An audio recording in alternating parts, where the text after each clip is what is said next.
Hello everyone, welcome to the Surge. This is a video test to see how the Surge runs on a GTX 770 with 2 GB of DDR5 memory. First, let's go into the options menu. We have our resolution set at 1920 by 1080. Alright, we have turned off the vertical synchronization. The refresh rate is set as 60. Alright, maybe not. No. Oh, I cannot. Yeah, I think this option only affects the game when we enable vertical synchronization. Alright, let's check the graphics. We have it on custom, but I will put it on very high. Now, the volumetric lighting quality on very high is set to high. I'm going to push it even further to very high. But what I'm going to do is disable the motion blur, simply because I hate motion blur. I simply hate it. Good. And we will disable the anti-aliasing mode for now. If things are working just fine, we will enable it while in game and see how it affects our performance. Very well, we'll leave everything else as it is. The gameplay is fine, the audio is alright, the controls are set as they should be. Good. Settings save. Let's start a new game. Should we start a new game? Let's. Yeah. I mean, no, come on, let's not start a new game. Let's continue a game that I started earlier. This one. It's in the beginning area, but I have done a lot of work here, upgrading my core power and everything. Good. So now we are in the game. Things seem to run perfectly. Let's enable the overlay and actually see what's going on. We are rocking 35, 34, 37 FPS. The frame time is a bit high, but what can you do? Look out for your fellow workers. Yeah, the GPU is working almost at full power, 97-98%. The CPU is only halfway working, so we're bottlenecked by the graphics card, not by the CPU. Alright, let's see. Nice. So, do I like the Surge? Oh yes, I do. I've completed it once, and I've missed quite a few things in my first run, and now I've started over. And as soon as I got inside the game, I went and got this weapon over here. You start with this thing. After that, you can get your hands on these extremely quickly in the first 15 to 20 minutes. Okay, this is a one-handed weapon. This, however, is a single rigged weapon. You can get this very quickly, as I said. What's the difference between them? Well, to put it simply, this one has a 44 damage. The single rigged weapons. This one has the same damage. However, its proficiency scaling is better, which means that our skill with the weapon increases faster than with this one. This one, however, allows us to gain energy faster, 55%. This one, 45%. These are in the same category of single rigged, as you may see. These ones are one-handed. So let me show you. You see here in the bottom left corner of the screen, I have 3 out of 4.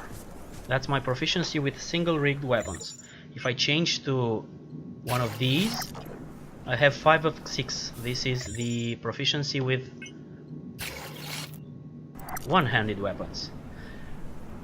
The game also has staves, if I'm not mistaken. Yes, staves. And heavy duty. I've actually completed the game using heavy duty. Those are huge, humongous actually. two-handed weapons, very heavy and extremely hard hitting. Yeah, I managed to complete the game with those. It's not easy. To tell you the truth, I think I've died hundreds of times. And I am not even exaggerating. Hundreds of times. It brings back memories from playing one of my favorites, Dark Souls. The first Dark Souls, actually, because I did not play Dark Souls 2 or the third installment of the game. So, what's different? The one-handed weapons have a lower damage, but a lower energy gain, but have an increased attack speed. These, as you may see, have low attack speed. Let me make this comparison. So the one-handed have a higher attack speed at medium instead of low. Their impact, so their damage, is lower than the single rigged weapons, 22 versus 44, but this is not upgraded, this is upgraded. Alright, and also lower energy gain. Why would anyone choose single one-handed weapons versus single rigged? Well, simply put, you hit a lot faster with them. Let me demonstrate.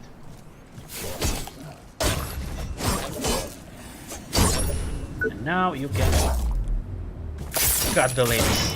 Oh, damn. Yeah. Well, that happened. So this is with one-handed weapons. Now let's change back to single rigged ones. These hit harder, but are slower. See? Not that we have much trouble in dealing with these guys, because these guys at the start of the game are not actually tough. They're really easy to defeat. Let's grab his head armor. Oh, okay. I wanted his head armor, but... And look! Our proficiency scaling with single rigged weapons has increased. See that? This is the place where you get this one. Now we have the same weapon. Dodge. Good. Now hit and take his limb with the weapon. But since we already have the weapon, we'll receive the materials. If we wanted to grab his armor, then we should have targeted his left arm, not his right arm. His right arm is the one that holds the weapon. His left arm is free. Oh, and I did not get the chance to actually cut his arm off, just to demonstrate how to get the where is it? Left arm. There it is. Hello, sir. Allow me, please. There we go. Yes, sir. And there's the arm. One rect links arm gear. Two of them. As soon as you go back to the medbay, to the ops, you actually transform these armor pieces, rect armor pieces, into components that you use to build your own. Yeah, this is the guy you get this one, the austere vibro blade from. So very quickly. Oh, he actually managed to hit me. Come on. You can die very easily, even in these starting areas. There we go. That's his arm and his weapon.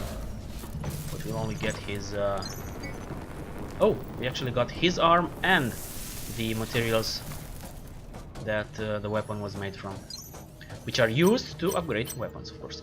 Okay, enough about the game. Let's see how well it does. The 770. It actually does a pretty damn well job. Pretty damn good job. I did not expect it to actually play so well. Enjoying this game with my newest card, the 1060 from Asus, the Strix OC one, and that is a beast of a card. GTX770. Look at this area. I am sitting. Oh my god! Don't. I'm sitting at 34, 35 to I don't know, 40 something, 45. Best. Oh my god! No, so we're barely able to maintain 40. Depending on the lights, actually. Come on. No! No, sir. No, don't. I'll have your arm. Oh, god damn. I will tell you this. These finishing moves never get old. Seriously. They never get old. Okay, what should we take from this guy? Let's take his body. Okay. Oh, I think another one is coming! I heard him. Come on, guys. One at a time, please. I have my healing prepared. Come on. Nope. I actually prefer to dodge instead of block. Come on. Aha! Yes, yes, yes, yes, yes. No! So dodging, I find it to be more efficient.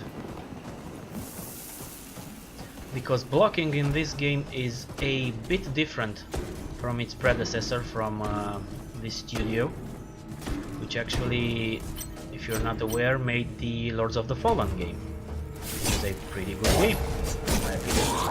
I've only played it for I think an hour or so when I made the video test. I think it was 2 months ago. But that was a pretty good game. I liked it. I actually intend on reinstalling it and finishing it. I like it. I like the combat there. It is a bit more forgiving than the Dark Souls game. The first Dark Souls is a nightmare. Seriously. I don't know how the second one or the third one are. The first Dark Souls, the Prepare to Die edition on PC, I have not played any of the console iterations. But the first Dark Souls is amazing. It's good. It's very hard. Maybe that's why I like it so much. Okay, so what's left to say? The card runs fine. The game is actually very well optimized.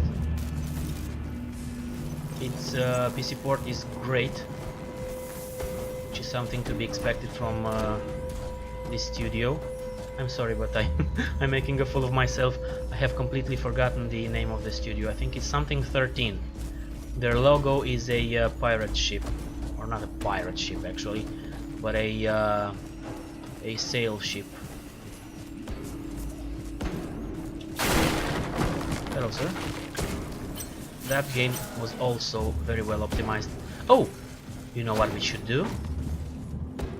We should enable Antialiasing.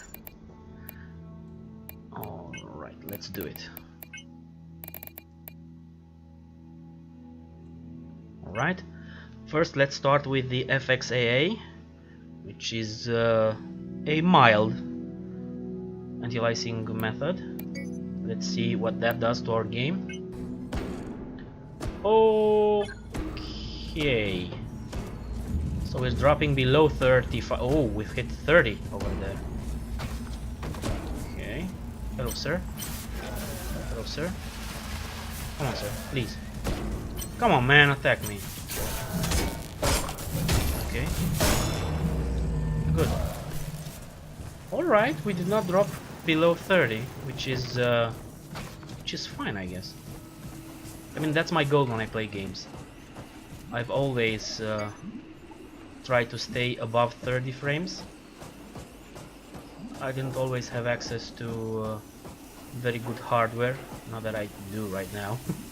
But at least I tried by tweaking the game settings to stay above 30 frames. I did, however, play a lot of games at 25, 26 frames, perhaps? Yes. In those days I used to... oh, come on, no, no, no, no, no! I used to turn off shadows. Yeah. Antialiasing, antialiasing was a dream. I never would have dreamed of turning on antialiasing in those days.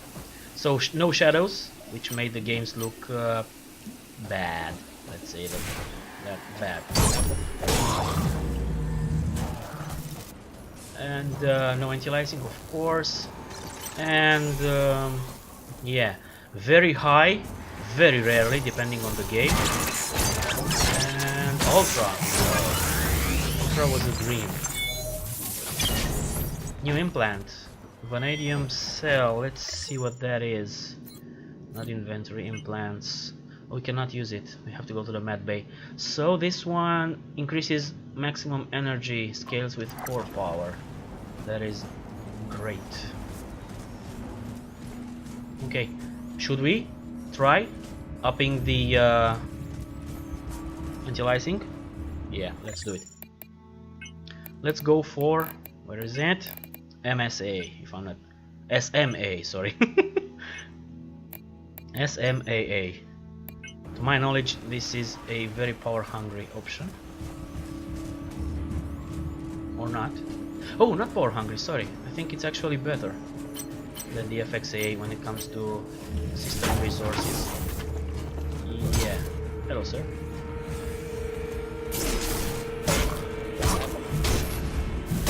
Please die. There you go. You see? That was not bad at all. Alright. Oh, hello. Ah!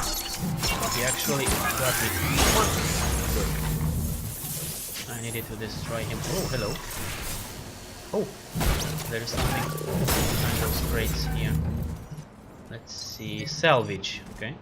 That means more tech scrap for us. Can we not? No, we cannot. Cannot jump through there. Hello, sir.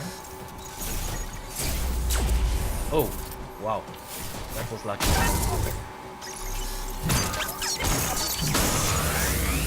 Perfect.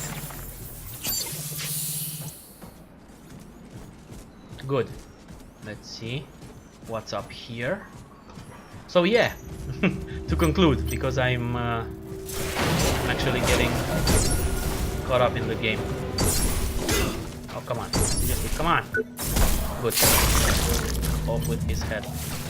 Yes, you can play the Surge with a GTX 770 2GB version. You can definitely do it. Even though I've overclocked the card just by a little bit. You can see the actual settings in the video description. I've applied a 74 MHz offset to the boost. The GTX 770 only benefits from GPU boost 2.0, so it's not dynamically managed by so the frequency is actually not dynamically managed, but it boosts to, as you can see in the corner, 1202 MHz. Its base clock, its boost base clock, I think is somewhere around actually don't remember, around 1100. So I've gained about, no, it's lower, I'm sorry, it's lower, it's 1085, sorry, I think. Okay, I think this is the area where we meet the boss. Okay, let's end the video with a glorious death. Okay, is this the area? Yes, it is the area, but I don't see the boss. Yeah, well, come on. No boss for us, guys. But you get my drift. You can play this game without any problems with the GTX 770. I think you can manage it even with a 660 Ti. I don't think you'll ever be able to hit 50 frames as we do now, with almost everything the max. Do we have everything at maximum? Of course, without the motion blur. Yes, we do. We are at maximum settings, and the game runs just fine. 50 frames, 55, 54. I like it. It drops to 30 something, even 30 flat in some areas, but it does not drop below 30. So it is very playable, guys. Thank you for watching. I hope it was informative for you guys who don't have very up-to-date hardware. There's no shame in that. All you need to do is tweak your game and actually know what games to buy, so you don't spend money on games that you are not able to enjoy. Thank you for watching. Subscribe if you like it, and I'll see you in the next one.